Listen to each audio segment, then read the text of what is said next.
નમસ્તે મિત્રો, દશામાના વ્રત દરમિયાન જાગરણનું વિશેષ મહત્વ માનવામાં આવે છે અને ઘણા ભક્તો દશામાના વ્રતના અંતિમ દિવસે અથવા વ્રતની પરંપરા અનુસાર રાત્રે જાગરણ કરીને માતાજીની ભક્તિ કરતા હોય છે.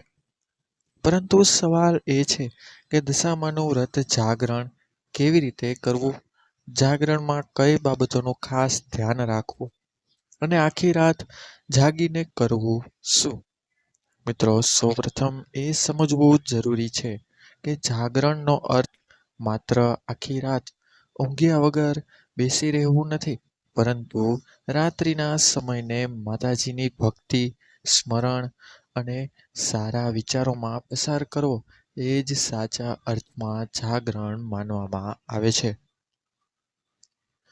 દશામાના જાગરણ માટે સૌથી પહેલા સાંજે ઘરની સ્વચ્છતા કરવી, પૂજાના સ્થાનને સાફ કરીને ત્યાં દશામાની મૂર્તિ અથવા ફોટો સ્થાપિત કરવો અને માતાજીની સામે ઘી અથવા તેલનો દીવો પ્રગટાવવો.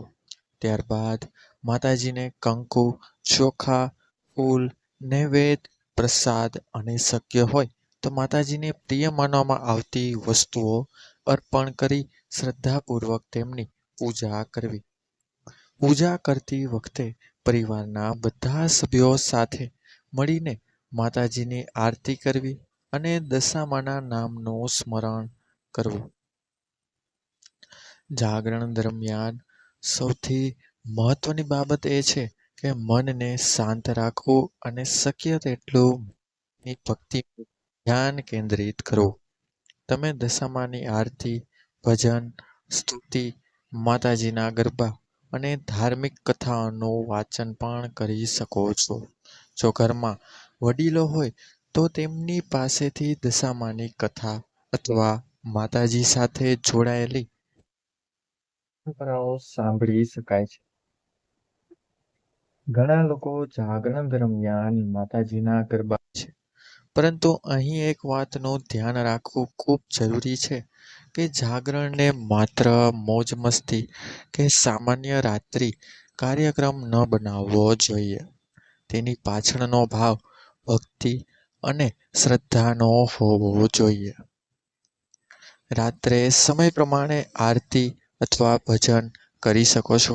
પરિવારના સભ્યો વારાફરતી રીતે માતાજી પાસે દીવો પ્રગટતો રાખી શકે છે અને માતાજીના નામનો સાથે સાથે જાપ પણ કરી શકે છે. જો કોઈ વ્યક્તિ લાંબા સમય સુધી જાગી શકે તેવી પોઝિશનમાં ન હોય તો પોતાની ક્ષમતા પ્રમાણે ભક્તિ કરવી જોઈએ. કારણ કે ભગવાન કે માતાજીની ભક્તિમાં શરીરને અતિશય તકલીફ આપવી જરૂરી નથી. ખાસ કરીને બાળકો અથવા સ્વાસ્થ્યની સમસ્યા ધરાવતા લોકો માટે આખી રાત જાગવું જરૂરી નથી. તેઓ થોડો સમય પૂજા અને ભજનમાં જોડાઈને પછી આરામ કરી શકે છે.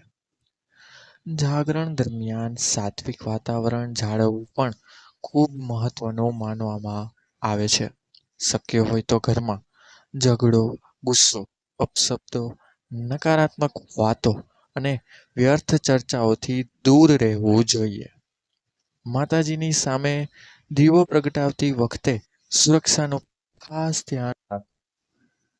દીવો એવી જગ્યાએ રાખવો જ્યાં આગ લાગવાનો કોઈ ખતરો ન હોય. જાગરણમાં પ્રસાદ તરીકે ફળ, મીઠાઈ અથવા સાત્વિક ભોજન રાખી શકાય અને વ્રત રાખનાર વ્યક્તિ પોતાની વ્રતની પરંપરા પ્રમાણે જ પ્રસાદ ગ્રહણ કરે તેનું યાદ.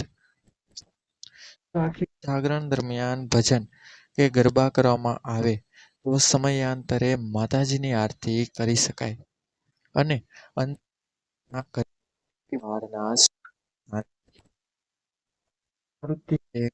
પાસેથી આશીર્વાદ માગવા જોઈએ. દશામાના જાગરણમાં એક સુંદર પરંપરા એવી પણ રાખી શકાય કે પરિવારના દરેક સભ્ય માતાજી સમક્ષ પોતાની ભૂલો માટે ક્ષમા માગે અને આવનારા સમયમાં સારા કર્મ કરવાની પ્રતિજ્ઞા કરે. કારણ કે કોઈ પણ વ્રતનો સાચો હેતુ માત્ર વિધિ પૂર્ણ કરવાનો નથી, પરંતુ મનમાં શ્રદ્ધા, સંયમ, સારા વિચારો અને સારા કર્મો વધારવાનો છે. પૂર્ણ થયા પછી સવારે વહેલા ઉઠીને સ્નાન કરી ફરીથી માતાજીની પૂજા કરવી, આરતી કરવી, પ્રસાદ અર્પણ કરવો અને વ્રતની તમારી કુટુંબની પરંપરા પ્રમાણે વ્રતનું પારણું અથવા પૂર્ણવિધિ કરવી. જો દશામાની મૂર્તિનું વિસર્જન કરવાની પરંપરા હોય તો સ્થાનિક ધાર્મિક અને પર્યાવરણને અનુકૂળ રીતે તેનું પાલન કરવું. મિત્રો, અહીં ખાસ વાત એ છે કે દશામાના જાગરણની ચોક્કસ રીત દરેક પરિવાર અને પ્રદેશની પરંપરા પ્રમાણે અલગ અલગ હોઈ શકે છે. તેથી તમારા ઘરમાં વર્ષોથી ચાલતી પરંપરા હોય તો તેને પ્રાથમિકતા આપવી અને કોઈ ચોક્કસ વિધિ અંગે શંકા હોય તો જાણકારી પૂજારી અથવા પરિવારના વડીલની સલાહ લેવી. મિત્રો, તે એટલું યાદ કે દશામાનું જાગરણ માત્ર રાતભર જાગવાનું નથી કે રાત કાઢવા માટે નથી, પરંતુ આખી રાત એક ભક્તમય. જો જાગરણ દરમિયાન સાચી શ્રદ્ધા, સાત્વિકતા, કથા અને સંયમ રાખવામાં આવે તો આ રાત્રિ પરિવાર માટે આધ્યાત્મિક રીતે સુંદર બની શકે છે. એટલે જો તમે પણ દશામાના વ્રતનું જાગરણ કરવા જઈ રહ્યા હોય તો ભક્તિપૂર્વક માતાજીની પૂજા કરો, દીવો પ્રગટાવો, આરતી અને ભજન કરો, માતાજીની કથા સાંભળો, પરિવાર સાથે સાત્વિક વાતાવરણમાં સમય પસાર કરો અને અંતે માતાજીને પ્રાર્થના કરો કે હે દશામાં, અમારા પરિવાર પર તમારી કૃપા અને આશીર્વાદ હંમેશા બની રહે.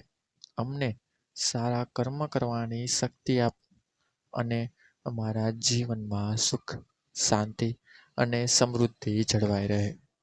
મિત્રો, એકવાર કોમેન્ટ બોક્સમાં જય દશામાં અથવા જય માતાજી અવશ્ય લખજો અને વિડીયોને લાઈક કરજો, ચેનલને સબસ્ક્રાઈબ કરજો તથા આજે જ જાગરણ છે તો બધાને વિડીયો શેર કરવાનું ભૂલશો નહીં. મળીશું નવા વિડીયો સાથે. ત્યાં સુધી બધાને મારા હર હર મહાદેવ, જય માતાજી, ધન્યવાદ, અસ્તુ.